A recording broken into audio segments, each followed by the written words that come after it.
Hello and welcome to this video of Getting Started, the APS CLDE Credential Course Blended Workshop Logistics. The objective of this video is to familiarize yourself with the format of the course and course expectations. There are 3 course components to every CLDE credentialed course. One part of that is going to be live meetings and synchronous learning. Attendance is required for these. They can be either in person or online. You can see the course materials for specific format. Appointments are sent via your aurorak12.org Google Calendar. Signups for that also will be sent through your aurorak12.org email.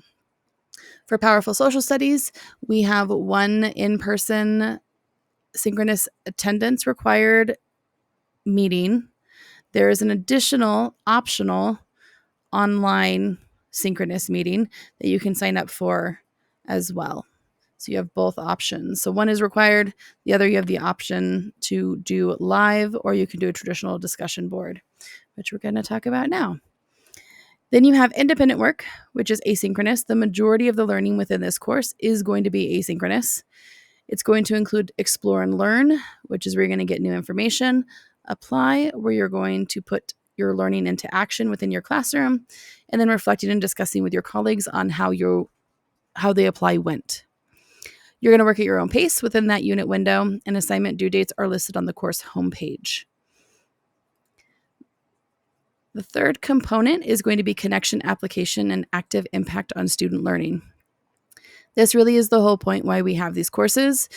This is our opportunity to connect with colleagues in the current research related to multilingual learners. For Powerful Social Studies, it really is geared around social studies education. And the whole point is to create multiple entry points for our students to have access to grade level content standards. We're really going to apply theory of cultural linguistic actions to create more equitable learning opportunities for our students here in our public schools. All 3 of these components together, they make up about 24 contact hours. This is about 3 hours per unit, which is what you should budget in terms of your planning for your week. It takes about 3 hours to complete. Some norms that are going to be consistent throughout all of the CLD credential courses. First is going to be to take care of ourselves. Everybody has things going on, making sure we're communicating and taking care of our needs as things come up. We are all professionals, and we should treat ourselves as such. Making sure that we're centering our students and communities within the learning, within our responses, within the creation of our application documents. Really thinking about who we're serving, which is our students and our communities. Being fully engaged and taking action. So being engaged in the discussion boards and taking action in terms of implementing your apply into your classroom and replying to those posts and having that discussion on the discussion board. When we're in person, or even the optional online in person, being fully engaged and taking action is being a team player, being a part of the learning, and being engaged in it. The last one is being mindful of other learners. This is really important in an asynchronous course where you need to make sure you're posting your initial post on time so that the colleagues that you're working with have the opportunity to do their reply post within the learning window that is required. So that's part of being mindful for other learners when we're in asynchronous. When we are in person, even live, a lot of this comes down to some things you already know of we questions, paying attention to their learning styles, and being caring towards others within our course. So it's going to be our being mindful. Now look a little bit at the big picture. So the CLD credential course connecting to the overarching requirements. There are 3 CLDE qualification types. The first of which is the CDE English Learner PD designation, which is 45 contact hours that the Colorado Department of Education requires all teachers to have in order to renew their professional license. This includes elementary, math, science, social studies, or English.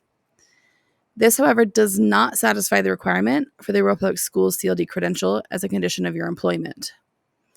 One of the courses from the CDE PD designations can be applied to your APS CLD credential under the choice course category. A maximum of one is allowed, and it has to be verified by the Aurora Public Schools Culturally Linguistically Diverse Education Professional Learning Team. This is not the same as the CDE CLDE endorsement. This PD designation will be noted under designations on the CDE Educator Certificate or license. Then we have the Aurora Public Schools CLD credential, which is 96 contact hours. Aurora Public Schools special service providers would complete 48 of those. The professional learning credit provided by APS, Power for Social Studies, the course you are currently taking, is within the APS CLDE credential. It is required for both neighborhood and charter schools and have to be completed by year 3 as a condition of your employment within Aurora Public Schools. All of this learning is connected to Aurora Public Schools agreement with the Office for Civil Rights. It fulfills your CDE English Learner PD designation at 45 hours. So you don't need to do both. Aurora Public Schools credential will cover both of those. Once completed, noted on your Aurora Public Schools professional learning transcript, it will state APS CLDE credential requirements fulfilled. There is no certificate provided for completion of the CLDE credential. Going a bit further, you have the Colorado Culturally Linguistically Diverse Education Endorsement. This is going to be granted by CDE to teachers who have substantial coursework in CLDE. Often an entire master's degree is required in CLDE for this. This endorsement would fully meet both the CDE English Learner PD designation and the APS CLDE credential requirements. If you have this, it would be noted under endorsements on CDE Educator Certificate. Get a university degree with major emphasis in culturally linguistically diverse education, ELL, TESOL would also fulfill our APS requirements as a condition of your employment. If you're curious about you specifically, so APS CLD credential requirements, each of these is a series of quarter-long courses focused on education of multilingual learners. You have to have successfully completed these by year 3 of your employment. You can see course options, requirements based on your role group at this website link, the bit.ly link short there. Or you can email the cldepl@aurorak12.org to receive information on your group and requirements therein. Some related standards that these courses address are your English Language Learner Professional Development Standards from CDE. This is part of the 45 content hours that you would need for CDE certificate. This also connects to your teacher evaluation rubric from Colorado Department of Education that you sit down with your evaluator every year to do. This course is an extension of the Quality Standard 4, which is teachers demonstrate professionalism through ethical conduct, reflection, and leadership.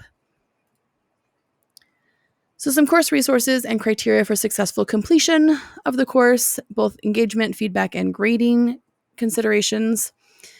When it comes to activities and assignments within the units, each unit has an Explore and Learn, which will have reading. It will have videos. Some of those videos will be interactive. It's going to be an opportunity for you to make connections to content. Then you have the Apply part of the unit, which is putting learning into practice. This allows for choice based on your context and interest. So there's a couple choices of learning activities you can do for inside of your classroom within the Apply that connect to that Explore and Learn piece. The third part of a unit is your Post and Discuss. So once you have completed Explore and Learn, you've done your Apply practice, and you've put the Apply into practice within your classroom, you're going to post and discuss how all of that went, your Apply within the classroom, and how all of that kind of connects together. This is for each independent unit. The idea is to continue the conversation, to share and reflect, to grow as educators within the cohort with our colleagues. Some rubrics and success criteria for these. So the Apply, Discuss, Reflect. This is for asynchronous sessions. You have your initial post where you'll share your reflection from the learning. You'll put your link to the apply activity that you selected, and you'll continue with posing a question. So that will be your initial post. Then you have to come back and you're going to respond to 2 or more replies that encourage ongoing professional conversation beyond, yeah, I agree. Yeah, that's a good idea. So it should be beyond those ideas to really push each other to dig deep into the learning. When an assignment includes a link or an upload, group members should include specific references to that linked or uploaded work. So making sure that when you click on the link before you make that response to connect the learning together. Some optional reflection stems that will be present throughout all of the units is this unit I learned. As a result of this learning, I wonder, I commit or I plan to apply this learning by, I would like feedback on. When we have live session units, the apply and reflect looks a little bit different. So you'll still have your share and describe. You will still share your apply choice activity. There will be a shorter reflection and there will still be the question. If you're participating in the live session, optional one for Powerful Social Studies, you will have the questions, reflections would happen live in person through the Google Meet. If you choose to do the traditional discussion, it would be the asynchronous blue section here, session units. The one live in-person meeting we have, you would just bring yourself to. There's no additional work for you to complete. We will do everything in person. Online discussions. We have a little bit of a talk about these. Discussion boards are how asynchronous work happens. It's how the learning works with a group of people online. So posting when you need to post on that due date is going to be really important, because sitting around and waiting for everyone else to post their responses so that you can get your replies done within the time period is not very kind. It's not being mindful of other learners. So when you're waiting for group members to post their work so that you can reply on time. So making sure you post on time. There's also an etiquette when it comes to online discussion board posts for an asynchronous unit, and that is valuing everybody's voice. So in order to value everybody's voice, if you see that there is a post that does not yet have a reply when you go to make yours, the etiquette is to write your comment onto that post. So everybody has a response to their initial post. Because we want to put it out there. We want feedback from our colleagues. It is useful to have that information and that feedback so that learning can happen. Assignments and grades. You get one late assignment for the entire unit, like course. You'll need to please communicate that with your lead facilitator if an assignment will be late. This needs to be submitted by the end of the next unit. Multiple late assignments may result in being dropped from the course and retaking it in its entirety at a different time. This is not you would pick up wherever you dropped off. This is retaking the course in its entirety. And you get one allowable late assignment. When it comes to grading assignments will be graded within 1 week. All assignments have to receive a complete grade in order for you to successfully complete this course. If you by chance happen to receive an incomplete grade, it has to be revised and then resubmitted within 1 week. Your revision should be based on the feedback your instructor provides. You have to click resubmit or make a comment on the assignment so you can let your facilitator know that it's ready to be regraded. If you do not do those two things, your facilitator will not be notified that you have made the necessary corrections to receive a complete for the assignment. Once you have sent that email or that resubmit, you're going to allow for up to a week for the new score to be posted. So we're going to take a look at Canvas. If you're going to locate the shell of the learning platform, so you want to bookmark that link, so aurora-k12.instructure.com, you will find your course on the dashboard. This is going to be the same for all CLDE credentialed courses. If this is your first course, check your email that you received on how to get started within your Canvas login. Some key resources for you are going to be the course outline, which is the home page, the syllabus tab, unit pages, discussion forums, and notifications are going to be a really big part of this. Another really big part, especially with an asynchronous course or hybrid course, is to make sure that we are changing our account photo to be a picture of us so that our colleagues are able to put a name to a face, especially when we come into person. It's very useful. Notifications are going to be a really big piece of this. So checking to make sure that these items are checked with notify immediately. It's a solid bell icon that I will show you in a minute so that you can stay on top of the course content that you're being provided. So things you have to change to notify immediately are course activities, so due dates, announcements, grading, submission comments. Underneath discussions, it would be new replies, new mentions are going to be things that you have to make sure that you have as marked as notify immediately. So if we take a glance at the CLDE credentialed course, this is the Powerful Social Studies Fall 2024 hybrid course. So whenever you take the Powerful Social Studies course, it is listed here as your information. Our homepage is where almost all of our information is going to select. Your units are listed along with the due dates. Our in-person meets, our optional meets are also listed within the grading window. Course notifications is a good place to start, and making sure that we have checked off that we want notifications from this hybrid course. So they show up. When you go to your account, this is where you're going to be able to come to notifications, and this is where you're going to want to turn some things on. Profile is where you'll be able to change your photo, if you don't know that already. So notifications is where we're going to go. I have different things selected than you might as the facilitator of the course.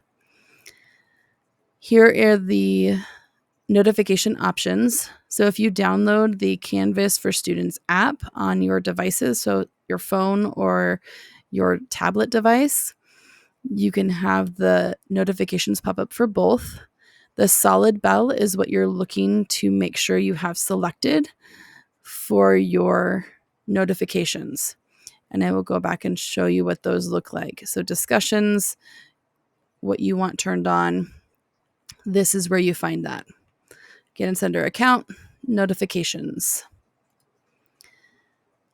For CLD credentialed courses, you want to make sure you have notify immediately for due dates, announcements, grading, submission comment. Underneath the discussions, you want to make sure you have notify immediately selected for new replies and new mentions. Last piece that is very useful is to make a Google Drive folder for each of the courses that you take. So create a Google folder in your aurora-k12.org Google Drive specifically for Powerful Social Studies. What this does is it's going to keep all of your resources and assignments in the folder for easy access and retrieval. So once the course is over and you want to go back to, hey, I made this really cool thing, I want to reuse it, having a Google Drive folder with all of the materials in it is going to make that much easier. It also makes it very easy to access when you're sharing within the live meets, when you're Google Meets, and for the live in person. Being able to go to one place and pull up all of the information makes this much easier for yourself. Important, remember to always grant commenter access to APS staff and charter staff for any of the links you share. So any Google Docs you share, you want to make sure that you have commenter access so that both the facilitator and your colleagues are able to see the comments that you make for annotations within your documents. All of the courses include both Aurora Public Schools staff as well as charter staff are all connected within Aurora Public Schools family, which is why you need to make sure both of those are selected. If you need help with this, talk to your main facilitator. they can show you what that looks like. So thank you so much. I look forward to getting to know you in the Powerful Social Studies course. This is Aurora Public Schools, and it has been an Aurora Public Schools presentation.